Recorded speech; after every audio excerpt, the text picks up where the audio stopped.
G'day YouTube. I thought it was time to redo a video on how I've set up my greenhouse and everything that's involved in running it. Now I've put a lot of work into this over the last couple of years, and you probably won't need everything for a small personal greenhouse at home, but I thought it might give some ideas on places to start, ways to cool it, watering, lighting, and all the bits and pieces that are involved. So I'll bring you around. We're going to ignore the fact that everything's a bit of a mess at the moment.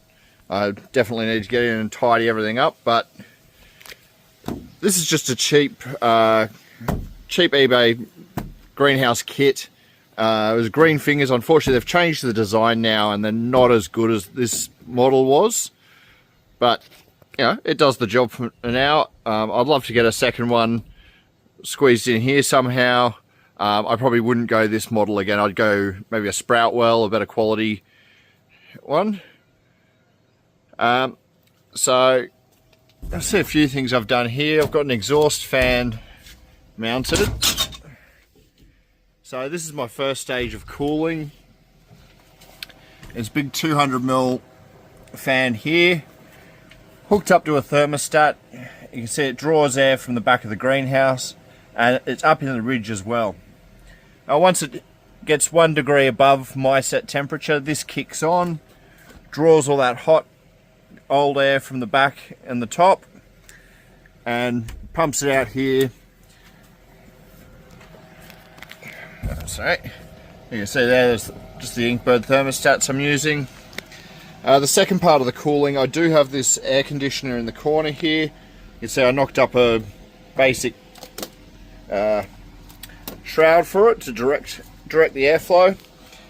So if it ever gets 2 degrees above my set temperatures, that comes on as well, bringing fresh cool air in the front, whilst the exhaust fan draws it out from the back.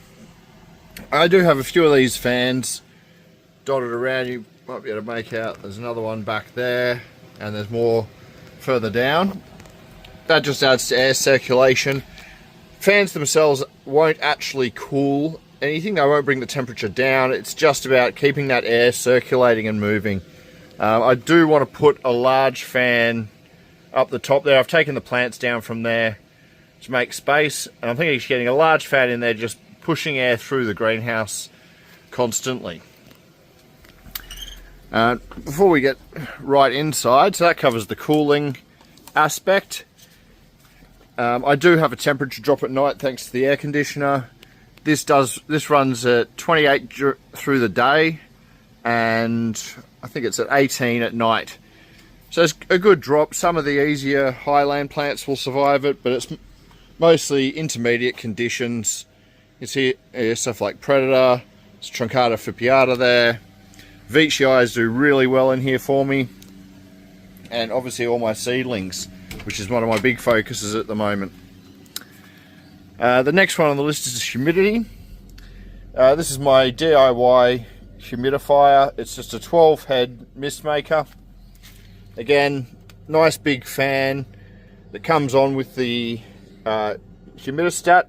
That fan's pushing air down into the tub, which is full of water, and this old piece of pumping pipe directs it straight into the greenhouse. Initially this was inside, but it was just taking up too much space. So when the humidity drops, that pumps the mist all through and brings it back up. I've got it set to 75%, but now that I've installed a watering system, it very, very rarely runs because it's nice and humid in here. At the moment we're sitting at 85, but as you can see, it's a bit of an overcast, cooler day today, so it's not really pushing much, and the temperature's sitting at 25, so it's nice and mild in here today, which is another reason I decided to film. One other thing that's set up out here, notice I've got this nice big old wheelie bin and an RO filter. Now this is running my watering system. So you've got the float valve there. Ignore this, this was part of an experiment that didn't really work out. I do want to seal this up better, because you can see I got a bit of leaf litter in there, and I'm going to have to clean that out before it gets starts growing algae and causing issues. But the float valve kicks on the RO system whenever the water level drops. And then down here I've plumbed that into this high pressure pump that is then tapped in through this 13mm poly line, runs into the greenhouse to run the watering.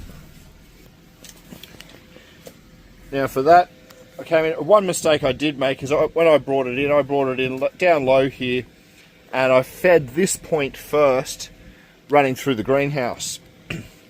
But because this is below the level of the high water level of the tank, it was constantly dripping and running, so I had to redirect it, and it feeds the top levels first, it runs around, runs back down there, and runs through the middle there to get all those pots before going through the seedling areas. So it's a quite simple system. This was just from Bunnings. You buy all the bits and just put it together yourself where you want different heads and everything. So I've got the 360 heads here just on droppers, just to get the spray down below the lights. At the end of the shelves, I've got the 180-degree sprayers, so that only sprays out covering this first section of plants. It gets these ones as well. You can see here everything's still got a little bit of water because it's overcast. The plants aren't drying out as much today, but that's alright, they're probably due for a good drink. Down below that, that was a 90-degree head, so it just fans out to get through here, and then I've got the 180-degree heads there. For the larger plants, this side's just 360-degree heads section through here that just sprays everything through this area. And then for the bigger pots down here, let me get in there, you can see I've just got these little sprinkler heads, and they just soak everything around an area. You can see another one hiding in there in the Vergelii. Nice big Boschiana over in here. Nice lower picture coming on my Vergelii at the moment. I think there's some uppers back in there too. While we're on watering, I'll give it a quick... I do have this set on a smart switch. Now it doesn't get... Obviously the water doesn't spray back here, that's why these electrics are here. All the other electrics are plugged into these safety boxes. But this is on a smart switch, so I've got it spraying 3 minutes in the morning to drench everything, and then at about 10 AM it just gives a 30-second little douse just to keep the live sphagnum happy and everything a bit more moist and humid. So I'll turn that on there. See there, it takes a little bit to kick on.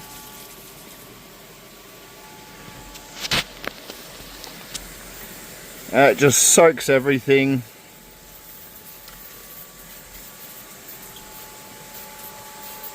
See all the different sprayers. Oh, I'm glad I'm in here to check that. That's obviously a damaged corner. Might replace that after the video. That gives everything a good soaking down. Now, I'll just switch that off. Unfortunately, I have had a few blowouts on these, so you need to keep checking them and making sure you don't have issues like that. So next I'll go into his lighting.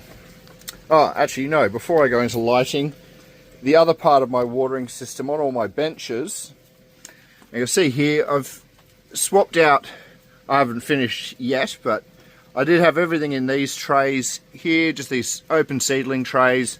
Makes it really easy to organise everything. But I've switched them out. Just get this seed over here. Sorry, for these 20 cell, I think they're called air layering crates. And these just take these 68mm pots perfectly. And that allows to sit on top of here. Now that's a weed mat. Underneath that is some capillary matting, and then below that is the polycarbonate that I use to make my shelves. So that just means any plants that aren't hit with the spraying from overhead, or you might get stuff like some of these that are starting to grow a bit bigger and they're actually blocking the pots off, they'll still be allowed to draw up moisture through the capillary matting just by sitting on top of them like that. So it's a really good way to keep a good collection of plants well watered. You could also do this without a overhead misting system. You just dunk one end of the capillary matting into a water reservoir of some description, and it will draw water all the way through and keep everything nice and moist. I've seen a few people doing that at smaller scales. At this size, it seemed a bit hard work, and how to keep the water reservoirs filled and things. So I've gone with the overhead sprayers, and so far so good. Haven't had any issues.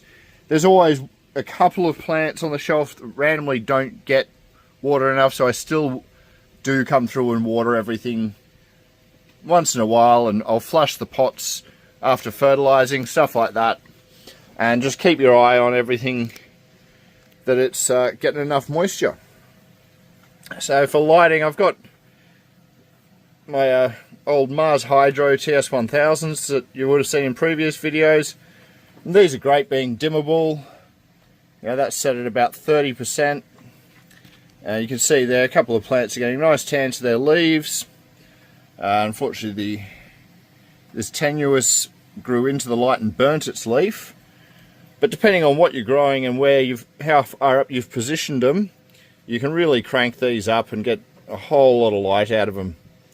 But I'm loving using the dimmable feature because it allows me to adjust it to exactly what I want for my plants. Now you can see here a few plants getting a little bit burnt because they just got a bit too close, but I'll shuffle some stuff around soon, and I can put some taller plants in between the lights there. The other lights I've been using a lot of is these VG80s, also by Mars Hydro, and they're just a great, what are they, 1.2 meter LED batten. They're about 40 watts per batten, and 80, they come as a 2-pack, but you can link them together. As you can see, I've got one running in there.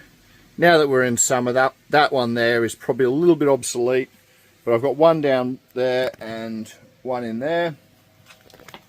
And if you saw previous videos, you'll see my seedling section, that just runs under every section and keeps them all lit nicely. You can see there I'm still getting a little bit of colour on some of the leaves.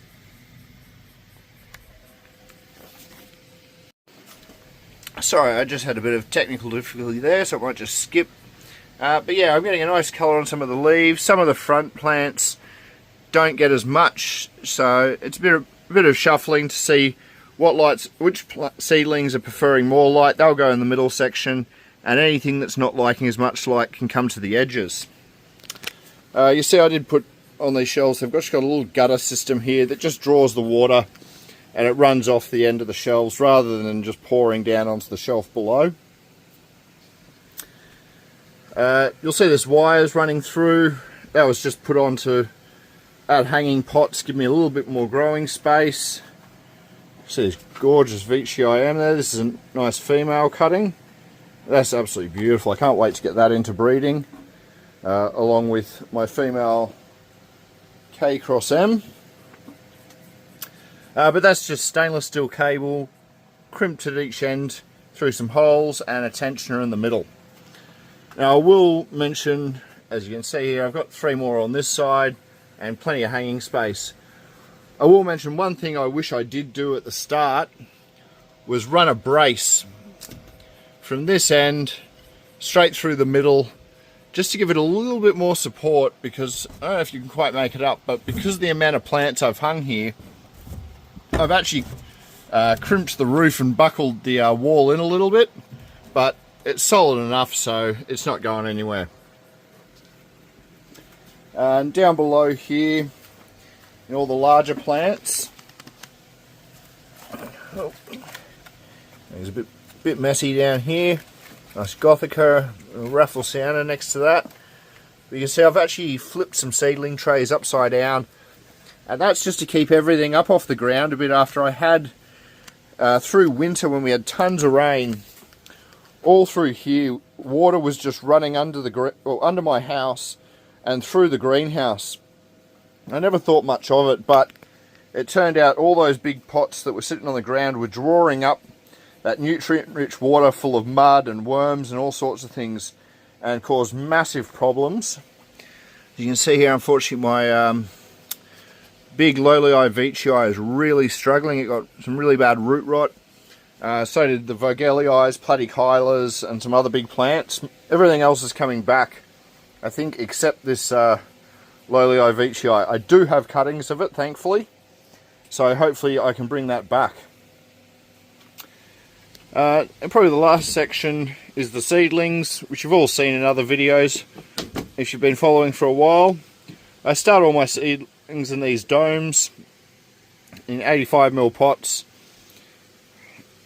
and once they're germinated and getting maybe a little bit bigger than this, I'll keep the lids off, let them grow out, and then they get potted out into individual pots. I did put some capillary matting in here, and you'll see why I've put the weed matting on top is to stop this algae forming.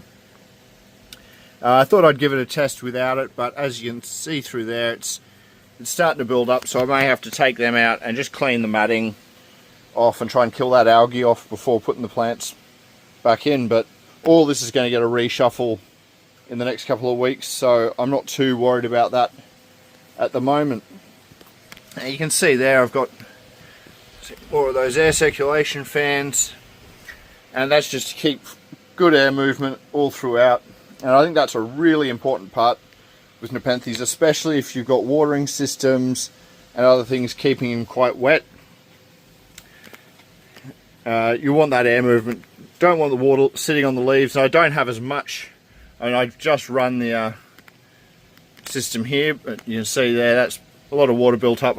You really want that drying off pretty quickly. That's a nice little Amorphophallus Natolii. So I'm not great with the names of them yet, but they're a really cool little species. Anyway, I think that's it for this video. If you've got any questions, always feel free to ask. Message me on here or on Instagram, and I'll be happy to try and help. Till next time, cheers. Bye.